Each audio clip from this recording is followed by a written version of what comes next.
Hello guys, বিয়ার Giles রূপে আজকে আপনাদের সাথে উপস্থিত হয়েছি বাংলার এক ছোট্ট মরুভূমিতে, যেখানে রয়েছে ইট পাথর, নুড়ি পাথর, বালি, কাদাময় যুক্ত অনেক কিছু রয়েছে এই বালিকাময় মরুভূমিতে। যেখানে আমি এসেছি সেখানে দেখতে পাচ্ছেন জনশূন্য, একদমই মানুষ নেই বললেই চলে। এখানে রয়েছে একবারে শুধু বালি আর বালি। পাশে দেখতে পাচ্ছেন একটি কাঠ, শত বছরের মরা কাঠ এই দ্বীপে পড়ে রয়েছে, এই বালুচরে।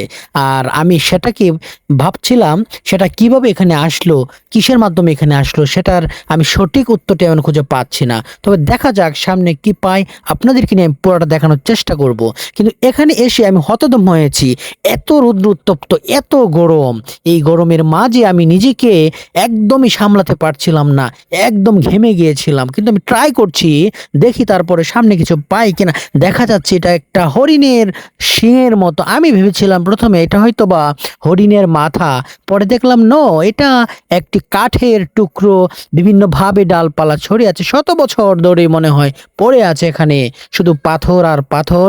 যেখানে রয়েছে সূর্যের উত্তপ্ত রশ্মি মাথার উপর দিয়ে বয়ে যাচ্ছে, আর আমি হেঁটে যাচ্ছি এই বালিকাময় রাস্তা ধরে। আর রাস্তা তো দূরের কথা, নিজে তৈরি করে যাচ্ছি। যাই হোক, আপনারা জানেন এখানে রয়েছে একটি হাজার বছরের একটি খেয়া বা নৌকা, যেখানে আমি এসে বসার সুযোগ পেয়েছি। আর হয়তো এটা না পেলে আমি হয়তো বসারও কোনো একটা ভালো জায়গা পেতাম না। এখানে বসে নিজেকে কিছুটা অনুভব করেছিলাম, খুবই ভালো লাগছিল। দেখতে পাচ্ছেন আপনারা, জানি না আপনাদের অনুভূতিটা বা কেমন লাগছে এই প্লেসটি, এই মরুভূমি। বাংলার মরুভূমিগুলি যারা যারা দেখেছেন তারা কিন্তু অনুভব করেছেন।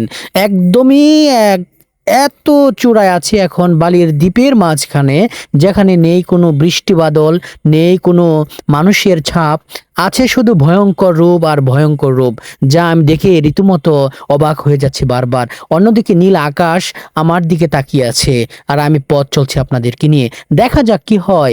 আজ আপনাদেরকে নিয়ে পুরা মরুভূমিটা ঘোরার চেষ্টা করছি। জনশূন্য এই মরুভূমিতে শুধু পেয়েছিলাম কিছু কাঠের টুকরো, গাছের টুকরো, যা মাঠের মাঝেই পড়ে আছে এইভাবেই। আমি জানি না এটা কিভাবে আসলো, কিন্তু এটার ব্যাখ্যাও আমি খুঁজে পাচ্ছিলাম না। তাই আমি এটা নিয়ে নিজেকেই আমি প্রশ্ন করতেছিলাম। যাই হোক, দেখি সামনে আর কি আছে।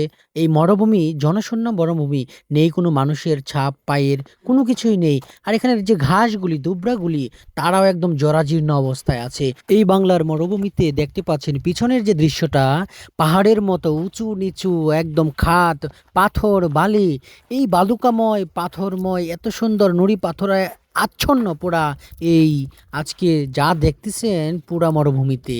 আমি আপনাদেরকে নিয়ে ছুটে চললাম কিছু পাথর হাতে, কারণ হচ্ছে এখানে আমি তেমন কিছু পাচ্ছিলাম না। মরুভূমিতে আসার পর নেওয়ার মতো শুধু পাথরই পেয়েছি, আর নেওয়ার মতো কিছু পাই না, তাই কিছু পাথর নিয়ে নিলাম। আপনারা নিশ্চয়ই দেখতে পাচ্ছেন এখানে আমার পায়ের ছাপ ছাড়া কোনো ছাপ নেই মানুষের। আর আর আমি সেটা ব্যাত করেই সেই চূড়ো উঁচু ভূমিতে ওঠার চেষ্টা করছি।